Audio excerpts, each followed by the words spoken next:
Taber. Hello, Clare Taber. Thank you so much for being on the podcast. Thank you for having me. We were just talking before we got started about how you are ex military and how you journeyed into that, and your family was in the military. Would you like to share more about that experience? Sure. I joined the military when I was 19. It was called a combat medic. And so I really wanted to help people. At the time, I thought about joining either the Peace Corps or the military, but you needed a degree to join the Peace Corps. And so I was kind of midway through college. So I decided to join the Army and became a medic. And I was in for 6 years, met some of the best people that I've ever met. And it was bless you. It was definitely a challenging and exciting experience. I actually went to basic training twice because they gave me the wrong prescription for my glasses. And so about week 9 out of 10, we're all out in the field with camouflage on our face, and they pulled me over and they said, "We don't know what to do with you. You can't graduate because you can't qualify with the weapon." And, I kept hitting, 19, and at the time you needed at least 24 out of 40. And I was like, well, I can't see the 300-meter targets. And so they were like, well, you can either go home or you can do it again. And so I was like, well, my father was in and I'm not going home a failure. So I was like, I'm gonna do it again. And they thought I was crazy.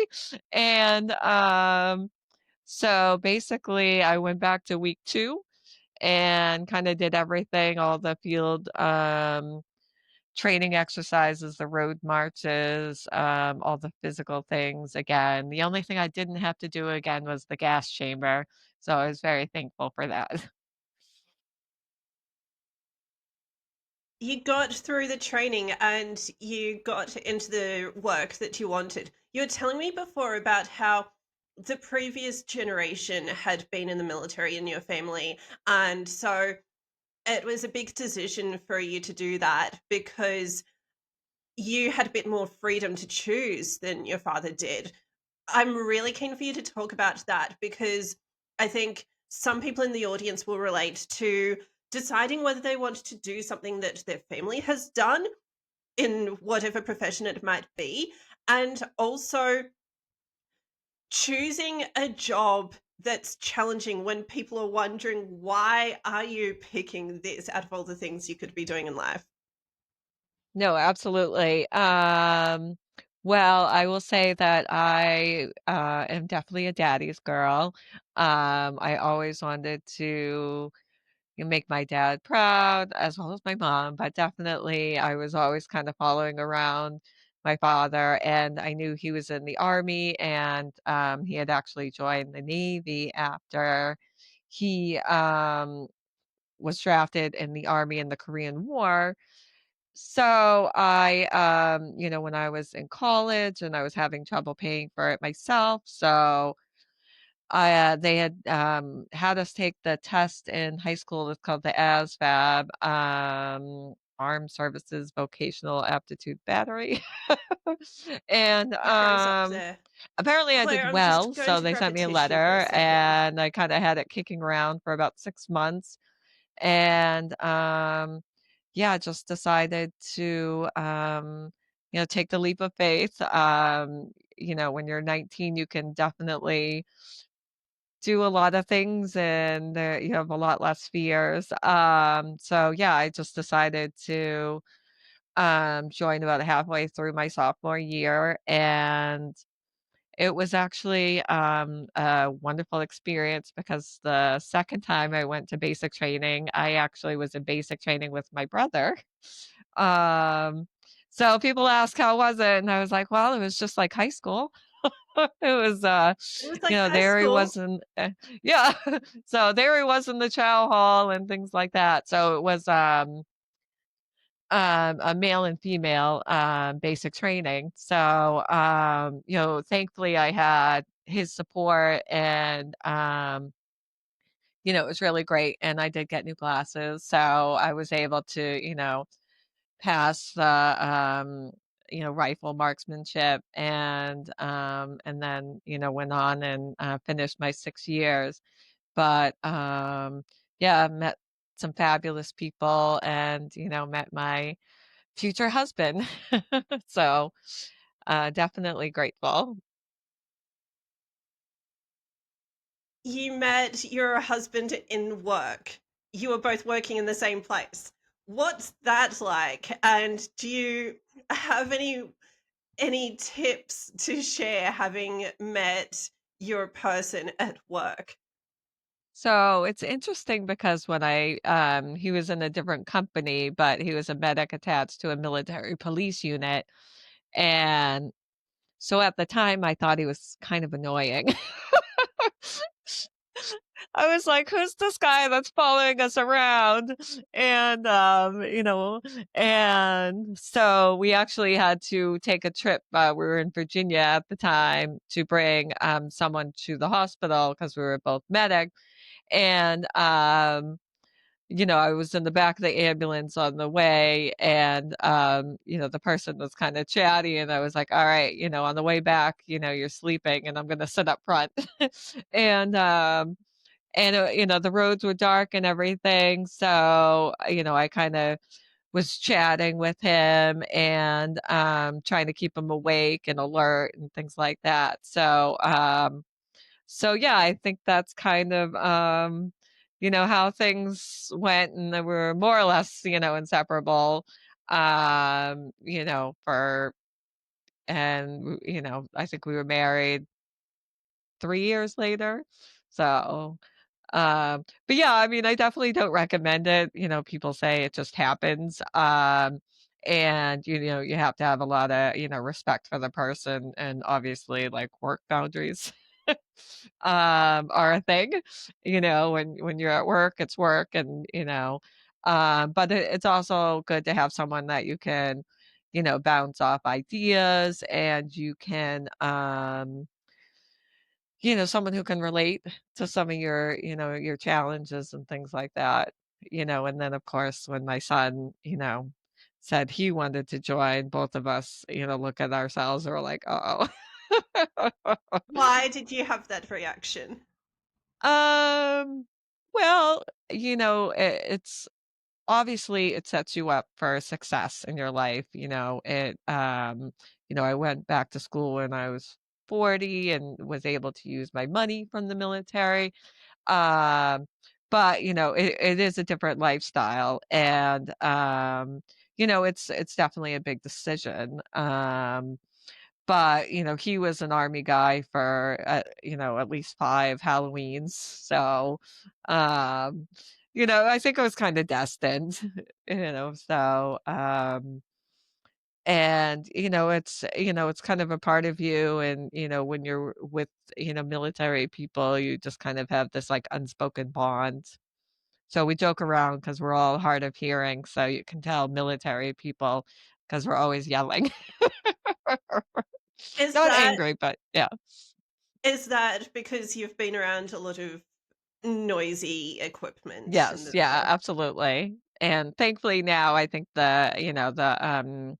hearing protection is much better. But at the time they just had those little yellow squishy things that were not wonderful. But I this past summer I went out shooting with a friend and it was kind of fun just to do it, target practice and things like that. So um but yeah, so it was, I feel like it was a long time ago, but, it's something that never leaves you. I think that the slightly universal or translatable thing in your story is that your father did that work and you did, and your son did that work and your husband. And I can relate to that a little bit just because I did some work, so to speak, that my grandparents did, and I think that it's a very interesting decision just relating to any sort of creativity or work or anything like that when your family did it. So it was really interesting to see that you did have that hesitation when your son was getting into it. And as I may as well just ask, did you originally hope that your son would do something completely different? Um, well, he, is interesting. He's kind of an old soul. When he was out playing with kids, he always thought he was the coach.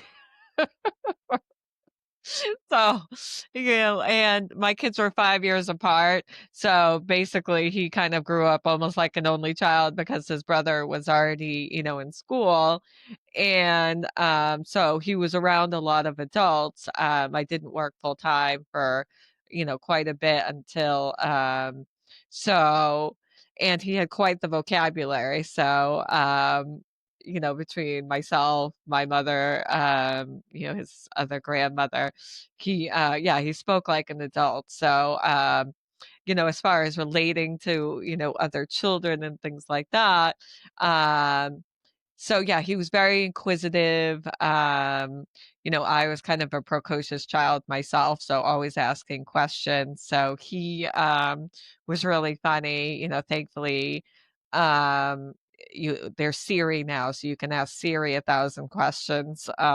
So he'd be in the backseat of the car asking Siri all these, ridiculous questions about like the solar system and what mountain is the high, so. Everything. So, yeah, so yeah, it was just, so I knew he was gonna do something different, and he's the type of, person that when he puts his mind to something, he is all in, so that's what he, decided, and he said eventually he wants to become a police officer, like a canine officer. He has, a passion for animals, so yeah, we'll see where that goes. So sweet. I wanted to move along to two things at the same time because I saw that you worked in legal administration a lot, but now you've been writing about spirituality. I'm curious about your journey between these three things. You went from military to legal admin, which kind of makes sense, and then spirituality, and this seems to be quite recent. What happened? Okay, so let's see. So I guess I should preface this that I grew up in an Irish Catholic family. We had religious education. But either further, my mother was actually a nun for at least 15 years before she got married. Um, so I grew up with, the, structured religious environment. Did all religious classes and things like that. And you kind of take it all in. And sometimes, when you're a high schooler, you kinda start rebelling and things like that, so as far as, like, going to church on Sundays and things like that, I didn't necessarily continue that, but I've always kind of felt like a spiritual, like, presence, in my life. I always feel like there's a reason why things happen. I've definitely gone through quite, a few obstacles in my life, and, sometimes when you're in the middle of it, you don't see, why is this happening? What is the What purpose of happened? this? What's that? What happened? Boy, how much time do you have? I normally aim for about an hour. You got time. Oh, okay. Um, so let's see. I lost a baby before I had my oldest. I was 5 months pregnant, and it was interesting because I wasn't married, and I had to tell my Irish Catholic, parents that I was pregnant, and was not married. So I think my father did about 20 laps around the house. And my mom, of course, was like, because I was engaged, she's like, "Well, you gonna move up the wedding?" And I was like, "Nope, I'm just gonna have him." baby at the wedding, and, so it took them, a while to kind of, wrap their brain around it, and, and then unfortunately, I was 20 weeks along, and, just the baby weight or whatever, so went through, grieving process, with my husband, my, fiance at the time, and then, my marriage kind of like dissolved, we were married for 18 years, and, it was definitely not, an easy split.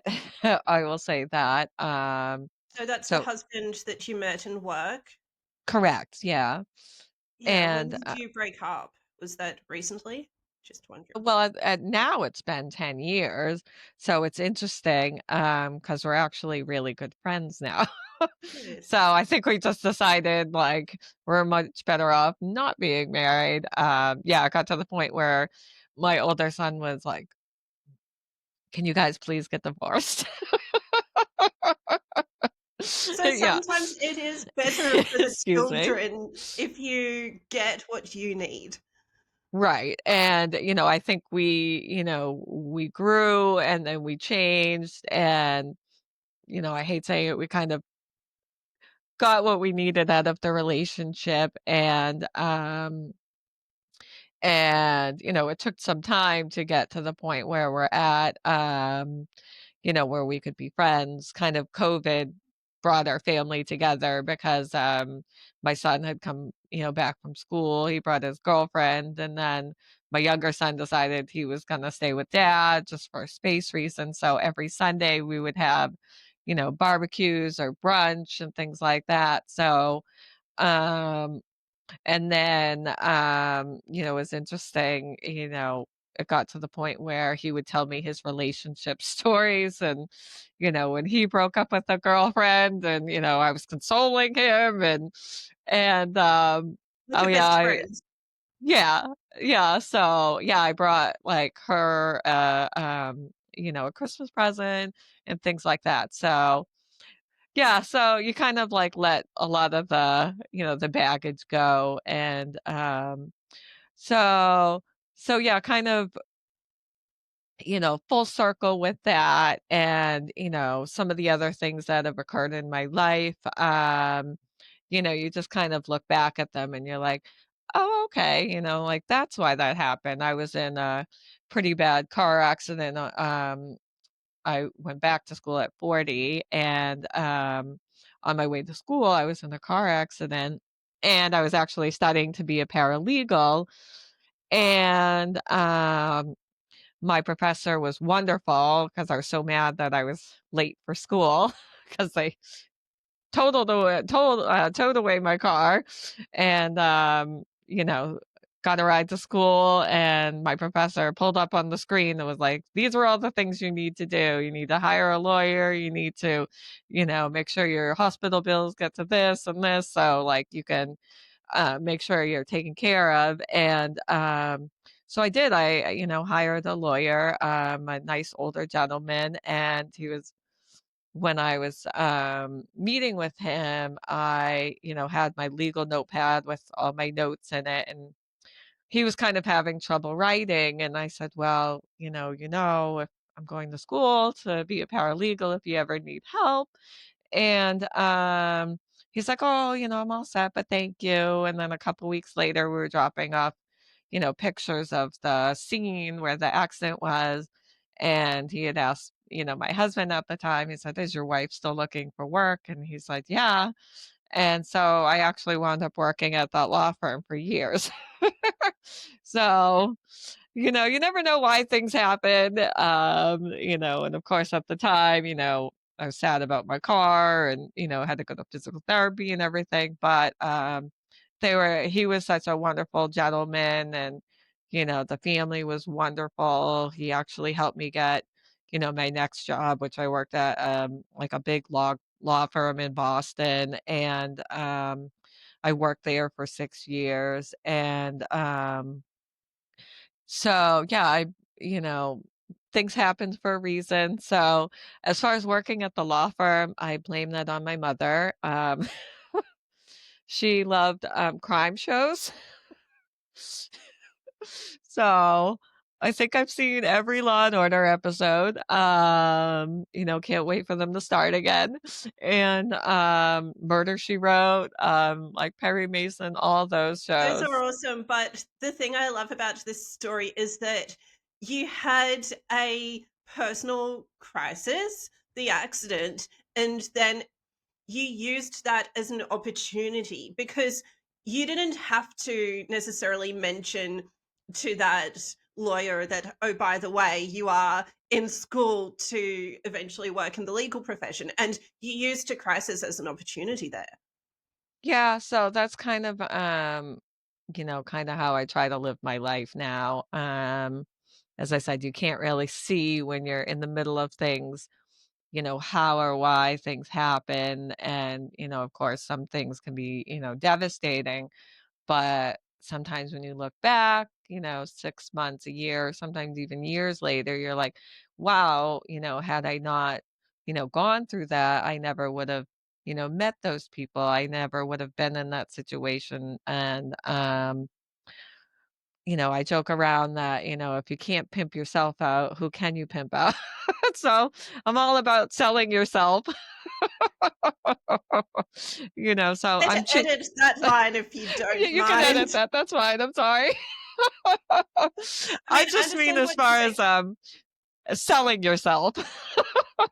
We Like, if need to, you what you're saying is we need to promote ourselves in this day and yes, age because yes, if you don't promote yourself, then who will? right.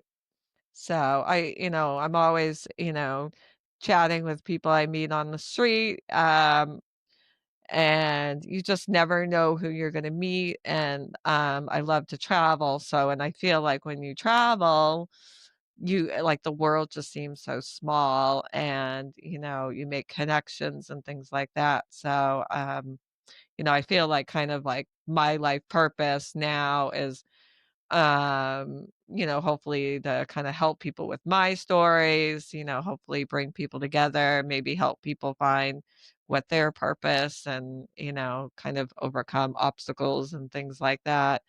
Um, so yeah, and so yeah, some people call it networking. I'm just, chatty. We um went to go see an aunt in Ireland and traveled, and where she lives in County Cork, and she said that when we went to the Blarney Castle, she said, "You don't need to kiss the Blarney Stone." She said, "You already have the gift of gab."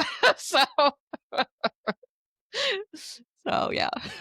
That has happened with some of the podcast guests. They're saying that there's an addiction to talking or they're being Yeah. extra chatty. And they think that podcasting really helps those of us who love to talk. And so I can tell that you've sparked conversations with people and that has led you in a good direction. So I saw that you wrote a book.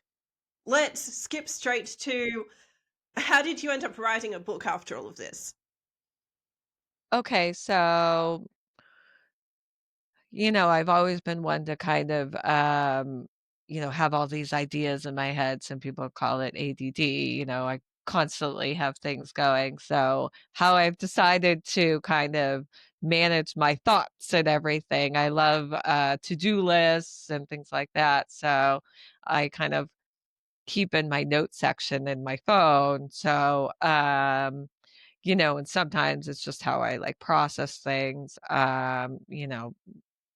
And I believe that kinda, like, journaling can, help you process things in, when you look back and you kinda, like, laugh at yourself at, when you're in the middle of, maybe a relationship crisis or things like that, and you're like, "My world is over." And then you're like, "Oh, wow, okay." Maybe it wasn't the end of the world. And, so, yeah, I was always kinda keeping notes and, you know, talking to coworkers or whatever, my friends, they're always like, "You should write a book. You should just, all your little crazy stories and things like that." And, So, I recently moved out here to California and decided, maybe I should, do things like that I wanna do, like my passions. My youngest son just joined the army, he, graduated high school, and so I decided to, move out here near my older son, and I was like, I'm gonna do it. I'm gonna write that book." So, I did find, a ghostwriting team because, as I said, I always have these ideas going, and I had an outline, and, so they kind of like helped me get everything, pen to paper, and, there was a lot of like back and forth and things like that. How did you find a ghostwriting team? So it's an interesting story. So I did Google it, and I found them. I will not mention their name because we're actually in like a little bit of a dispute because they were supposed to be doing marketing for my book and they kind of have not. Um, but I'm choosing to turn that into an opportunity for me to market myself and connecting with people online and things like that. But so what I have to say to someone if they are interested is just do a ton of research and, talk to people about it. Because there are a lot of companies that, maybe aren't quite like reputable, and even the reviews online, are something that might not be real. Um, but the good thing is we did get the book. I finished the book and, I'm pretty happy with it. I'll show it to you. So, so yeah, here it is. So, success through spirituality. So I wanted something to kind of be like a workbook. So there's actually at the end of each chapter, I kind of like pose questions to people, depending on what I wrote about, like is there a situation where you didn't see what the outcome was going to be that maybe created an opportunity. So there's lines where people can jot down their thoughts, and then I decided to do little affirmation coloring pages. Be mindful. Right. Um, Basically, I was like, I just don't wanna, like, trauma dump on people. Maybe give them a little break on that. Some of my stories are, funny and things like that, but, some of the stuff is, it's a little heavy, and, I kinda chose to be, raw and open, and, I tend to be, a positive person. As I said, I try to, see why things happen. And so kind of like that's what, brings me to, my connection to spirituality. And I feel like as I've grown up, as, I've had children, that I've definitely, kind of feel like a calling. And, more communication, meditating definitely helps, and, getting out in nature and things like that. So yeah, that's kinda what brings me It's so to where I'm at. sweet. And it's great because you had those challenges of the miscarriage and the breakup, and you found ways to cope, and you had the spiritual practices, the meditating and so on, and that's your personal practice, and also even relocating and deciding you are going to live your life and dive in with things you are interested in. You're sharing your personal experience, and as much as it's important for people to also learn from the experts, and they do need to get medical advice or legal advice, things like that, I think that people can end up seeing an author or a speaker or anything like that as their best friend at a distance. It can feel like they are learning from someone who's been in a similar situation, and that can help people to feel a bit less alone. It can show one of the possible ways that life can end up, because after hearing from people who've done work in particular areas, then it's so important for anyone to find some common ground, find their people. So you're sharing personal experiences that people have had in similar ways in any parts Yeah. of the world. Yeah, definitely. I kinda say, hopefully I learned all the lessons so other people don't have to. I don't know if I did it right or anything, but, as I say, you just kinda have to learn to, like, pivot and, I've come I feel like I'm pretty good at it now. So, at 50, I feel like, I've lived a lot of lives, but I also feel like, I have a lot to live, a lot more to learn. Yeah, it's exciting kind of having, a new opportunity and things like that. Getting to explore your passions and it's a little scary. you know Jumping in, taking a leap of faith, but, I think when you work for yourself, every day is like, what can I learn? And, I love to be creative. Have fun, making some like swag now. Just hats and, water bottles and things like that. So yeah, I'm kind of like exploring that kind of like creative side and, who knows where it'll lead. It sounds like your lesson to everybody is to dive in and try new things, and you are holding your audience's hand as you try new things. Yeah, I think, even with like when my kids were getting older, like it's okay to have like little failings, you kind of have to, figure things out for yourself and like you're there to catch them, like but if you don't try new things, if you don't explore your passions or new things, like I'm joining a pickleball league tomorrow, so we'll see. Okay. We'll see where that goes. I I definitely want to focus on the main life lessons, but I have to ask. I think I might have seen that in TV a little bit, but for Yeah. those who don't know what's involved in that game, just curious.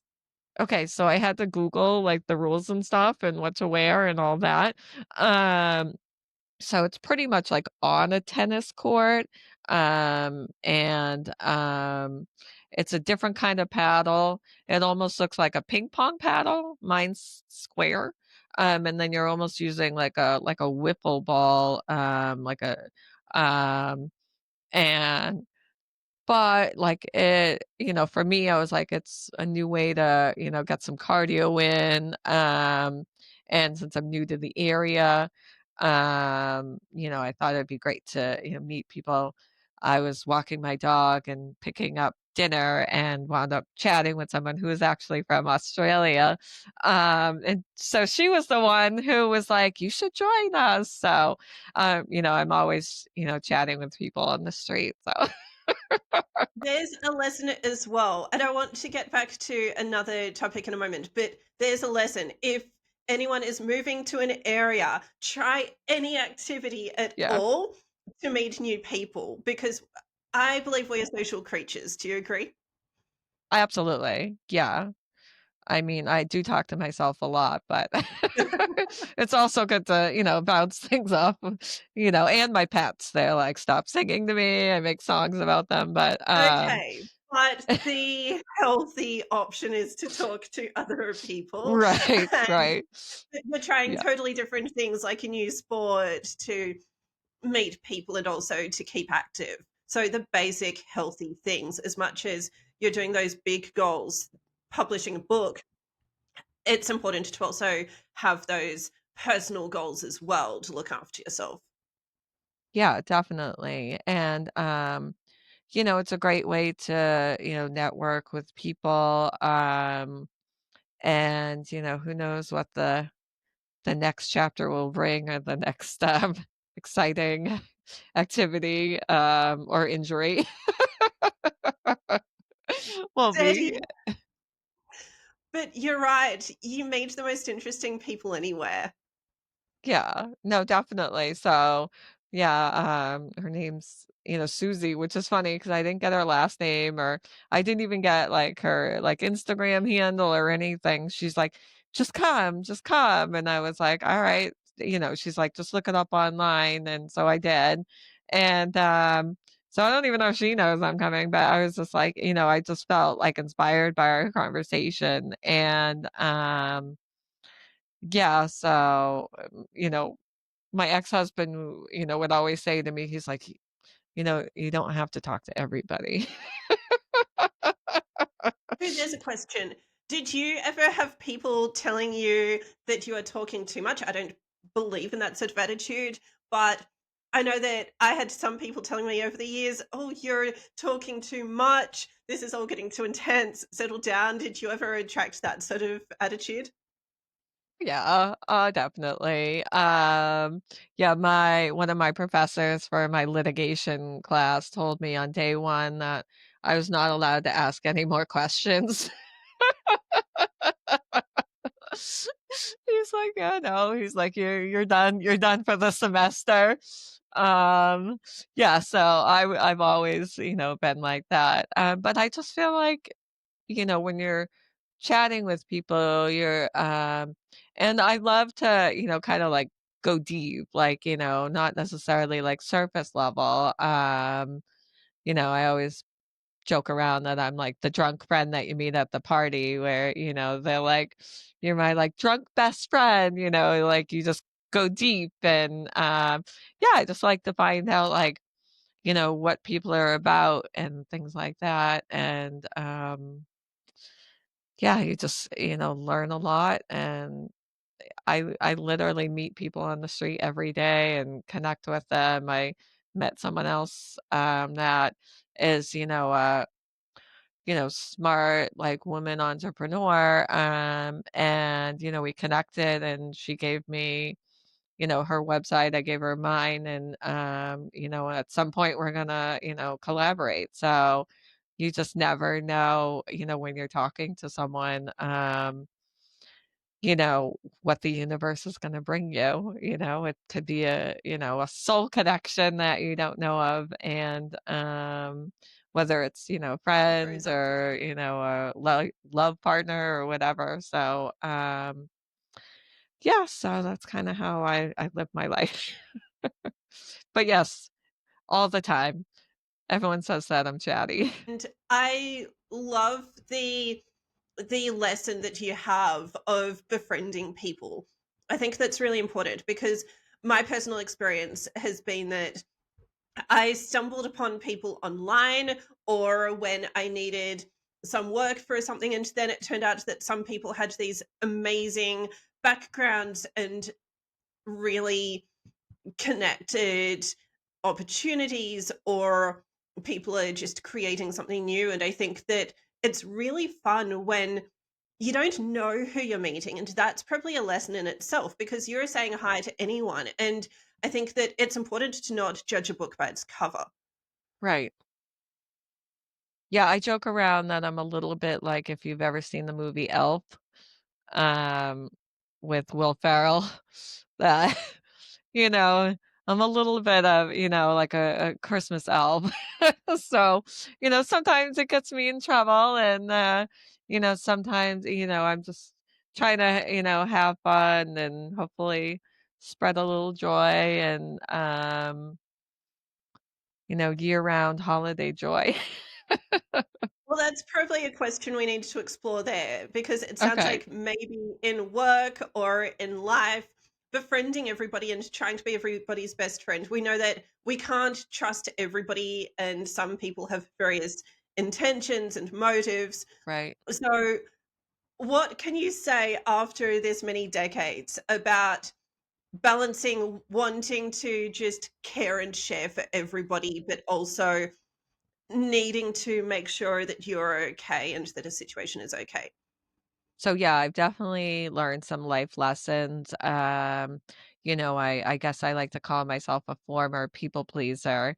Also like an empath and so I like feel people's energies, feel people's emotion and I always like, give people the benefit of the doubt and, so yeah, sometimes it gets me in trouble because, yeah, sometimes there are, people who don't necessarily have like the truest of intentions, and that kind of see you, that way and think, you know, they say they're, the expression, don't, mistake my kindness for weakness. So yeah, so kind of after learning a few lessons, I think as an empath, for some reason, narcissists, are drawn Oh my to. goodness. I knew there So was a reason why you found me. Okay. yeah, I just got to joining so much. yeah, So, being empathetic and just feeling so much deep care for yeah, everybody, it attracted some narcissists in your direction.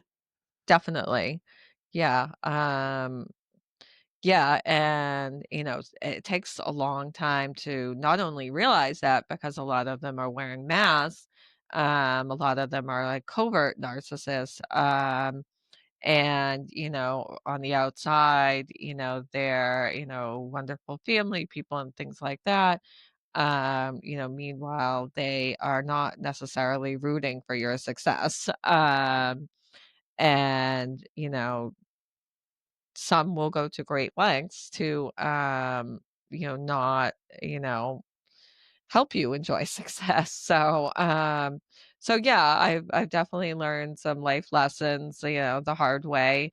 Setting boundaries, just like noticing those like red flags. Um, really kind of like checking in with yourself and like, how does this person make me feel? When you leave them, like, do you feel drained? Are they someone that's kind of like always taking from you?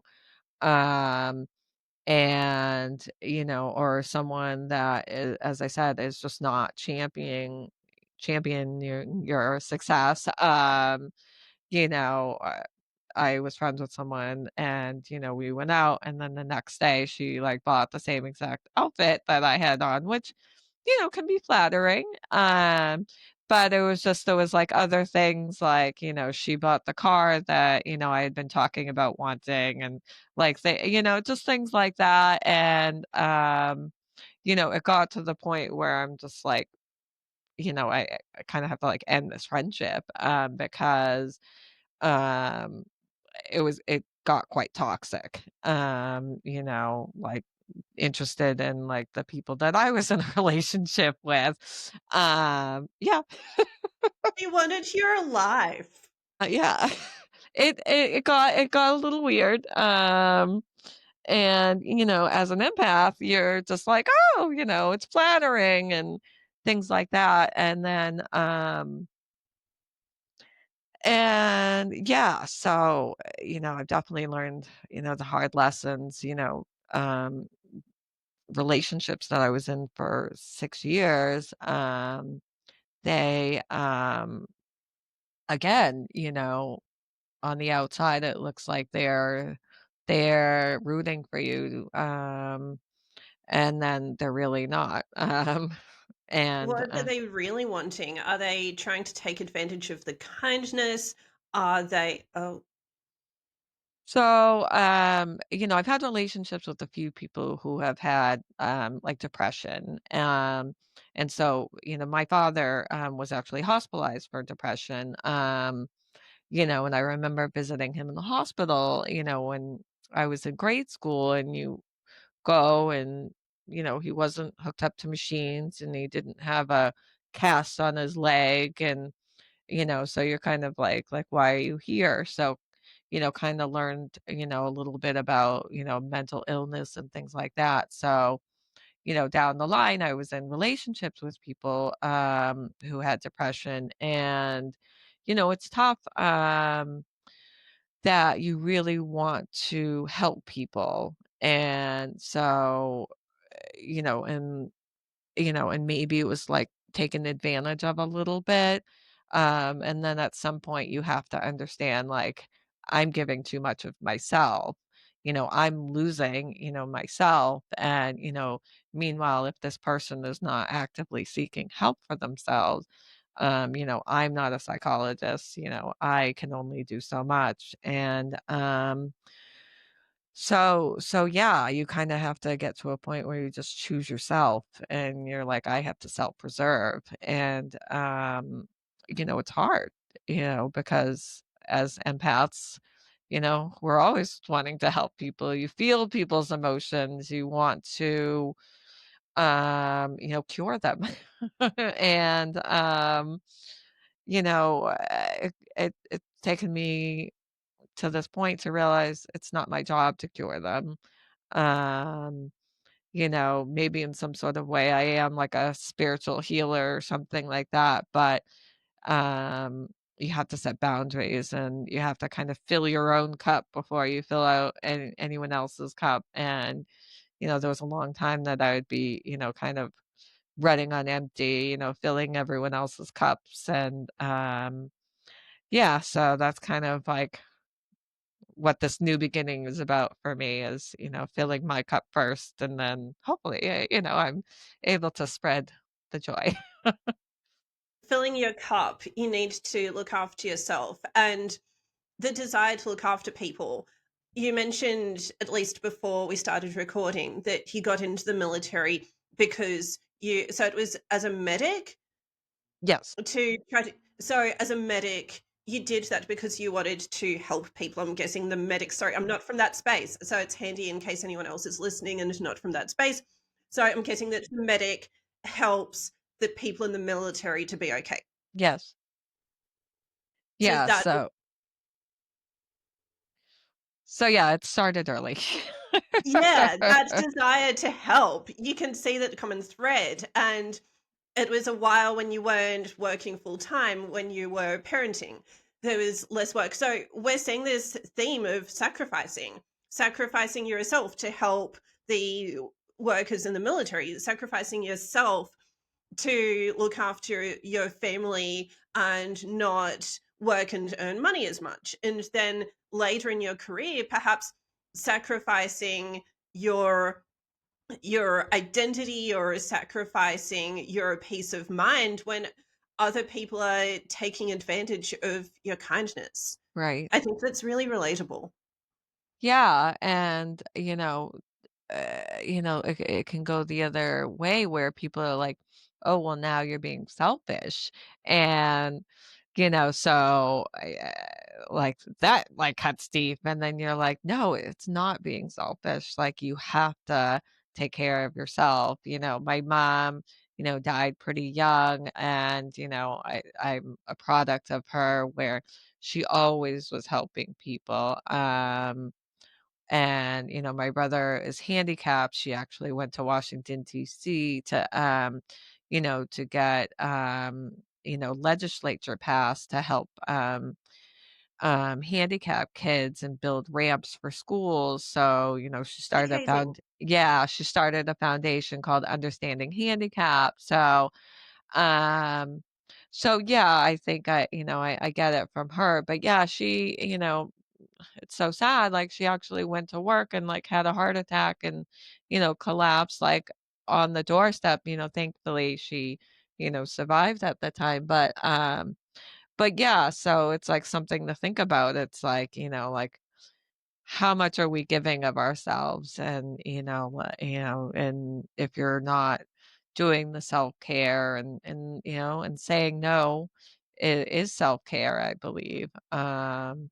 And so I'm definitely a lot, like, more choosy about who I spend, my time with because, if they're not filling up my cup as well, um, then yeah, then I have so many other hobbies.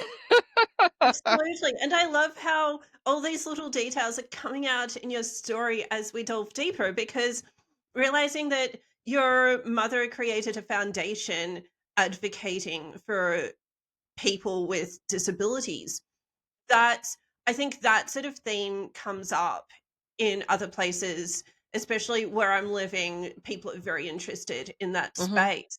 And so the one thing I'll ask, because the focus here is on self-care, I'm wondering, what did you see in observing your mother's advocacy, and how perhaps, is it sometimes a bit of an uphill battle? Is it something that takes a long time? And how do you all choose which issues you push on and which ones you let go? And then how do you look after yourself through all of that? So, I definitely, inherited my mother's stubbornness. Um, Hopefully I use it to my advantage. Um, she was a very, like, soft, sweet woman. She wore dresses all the time, cleaned the house in her dress, and, my favorite thing about her is she always had her to-do list on Saturdays of, like, cleaning, and my dad, kinda took care of the outside of the house, and she took care of the inside, and they had, a beautiful relationship, but he would ask, if she could do something in particular, and she's like, "Well, it's not on this week's to-do list. I'll put it on next week." So, you know, Nice. so, yeah, she had a little bit of a fire in her, and, I know when she, went to talk in Washington, um, she was definitely met with a lot of, obstacles and things like that. So you really, she was very good with, connecting with people who could help her and things like that. And, it's interesting. I kind of took a little bit of her, passion, and, I helped to get, ramps for, on the beaches. So I was in, a little town called Rockport, Massachusetts, and next to it, it was a big beach, Good Harbor Beach in Gloucester, and I noticed there was just one, like, wooden ramp that was rickety, and, as I said, my brother is, in a wheelchair, and, I've done a lot of, charity work with, wounded veterans and, things like that. And, I just happened to see on Facebook, something called a Moby mat, and it's like made of like Kevlar, which is like military material. And they were showing you could drive like a military Humvee over it, but it's also removable. But you can put like wheelchairs and strollers and beach wagons and things like that. So I just sent like an email to I think it was the mayor and it took a little bit, maybe did some follow-up emails, and he's like, "Well, I don't really handle that, but this, so he sent, me to someone else, and so I sent an email to them, and they're like, "Well, I don't really deal with that," and sent me to someone else. And so finally someone was like, "Oh yeah," they're like, I actually know someone that has funding for like accessibility, but they don't know what to do with the funds, and I could connect you to. And so basically, I connected with that person, and I was like, well, I'm happy to do all the legwork since you, secured the funding. And so yeah, it took a little bit, but we were able to get, a beach mat. We did the measurements and things like that, for the beach, and the public was so happy about it that I think it was a year or 2 later, they bought 3 more and more beach wheelchairs, and then they bought them for the other beaches, and, it's definitely like an uphill battle. I even tried it in my own town, and I got shot down 3 times, and, What? It's a ramp. How do we end up with obstacles for something as simple as getting a ramp in? well, it's interesting because they had, something called Awesome Rockport, which was like an $1,000 grant, and I was able to price it where they were going to get it under that. And, I literally pitched it multiple times and they loved the idea. And sometimes it was because they chose somebody else who had a great idea too. So it wasn't necessarily like they're like, no, that's horrible. We're not going to do that. Um, but the last time I went, they're like, well, we really feel like this is something the town should be doing and not this, grant foundation. And they're like, can you send everything to the town?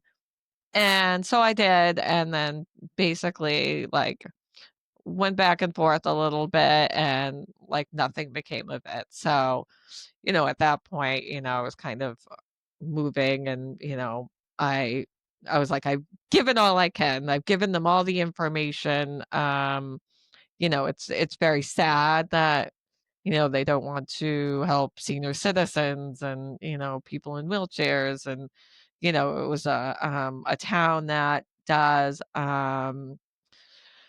has a high senior citizen, but it's tourists. And, I was like, even if you do it for marketing, like basically you can Google, handicap accessible beaches and you're there. So it's like you bring in more tourists. So it's just like, whatever the reason. But So it so might have been an yes, opportunity and they didn't follow through anyway. And your lesson to yourself and to others is that sometimes you can only do what you can and right, give people the information and they're either right. going to do something with the information or they won't.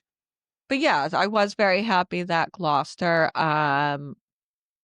basically took my idea and ran with it, and I even had friends like sending me the newspaper article and they were excited and, so that was exciting. So, you just, stay positive and, do what you can do. And, when I moved out here in December, I actually connected with the accessibility person for Santa Monica. So I, had a couple meetings with them. So, who knows what's going to happen with that? Obviously, then the fires happened, and that was a lot. So I was like, okay, I'll give it a little bit of time and, follow up. So yeah, you kind of have to be the squeaky wheel a little bit, and, do legwork and, but then also like I gotta do things that bring me, my personal joy too. So as fill my cup a little bit more and then I can go back. So that's kind of how I work. I go out, do my thing, and then I come back and then, go out and We do have more. discovered so much from this because initially on the surface, it looked like the main thing you were doing was exploring your spirituality, and you are, but you are doing that and exploring new activities to look after yourself as you're actually. I had no idea until this conversation that you're actually advocating to create very simple physical accessibility in areas. Yeah. So I just I think at some point you kind of realize like you can't do it all. And so if I can like plant the seeds in other people, um, I'm like maybe that's what I'm supposed to be doing is, like I can help other people grow. And that's kind of like why I wrote the book and things like that, who knows where, you know, maybe you can come on my podcast. Would love to. And would you like to send a link later for the not the association, sorry, the foundation? Sure, absolutely. Awesome. And share anything. I want to know about the foundation. I want to know about your book. And I would love to talk on your podcast. It's really interesting because I've been doing this podcast for a few weeks, but it means it's mainly about everybody else's story. So it's really nice if there's any chance to share my story later. But this is Absolutely, I would love that. I would love that, and, I do have a little bit of an off button on that. I am a good listener. actually, these conversations, they teach us. It sounds like you might have experienced that as well, Uh-huh. because even I think settling into podcasting, although I sort of relate what the guest is talking about to something from my own chunk of the world to join the dots and see how it could connect with everybody, Right. We have to really stop and listen a lot when we're hosting a podcast. That's a Yeah. very interesting skill for a chatty person. Yeah, so, I read somewhere about podcasts that you're supposed to do, like, a majority on your own, and I was like, "Well, I don't wanna do like, I'm with myself all the time, like, I wanna, meet other people and see what they're doing, and, so yes, I would love to have you. So, Thank you so much. yeah, I decided I think I was gonna call it, "What are you doing here?" And, Okay. so and basically it's kind of like, like a purpose-driven life, like, what is your purpose? So, and some people are still finding that out, and, so yeah, that's, I plan on kinda getting it off the ground in October, so, you can be one Just of my dive first in. guests. Yeah, Look, just so dive in. I would record with you anytime because you have the tech, you have some sort of microphone. I found my microphone on Facebook Marketplace, and okay, you just need any program to record on and then you're set to go. So whenever you want to, it's so simple and easy to do it. And I think we'll have so much to talk about. I think the common ground that I've seen in you is that I would love to call my episode with you 9 lives, and you're nearly 2.5 decades older than me, but you had all these different phases in life. And I think one of the things that I loved exploring with you is pivoting and switching from one chunk of life to another and bouncing back from adversities. So, whether it be breakups or something else. And I think that that's a big lesson to learn because, especially, I think what I've experienced being in my 30s and also meeting people in their 40s, they might have had a while of being one particular type of person and then something happens and then everything is shifting, whether right, you're going into a totally different industry. And I think I learned that from you a lot. You went from the military to legal admin to now exploring spirituality. And I think that that leap, it's simple for us, the gutsy ones who just dive in with things. But I think for right. some listeners, it can be beyond their comfort zone to figure out what to do next.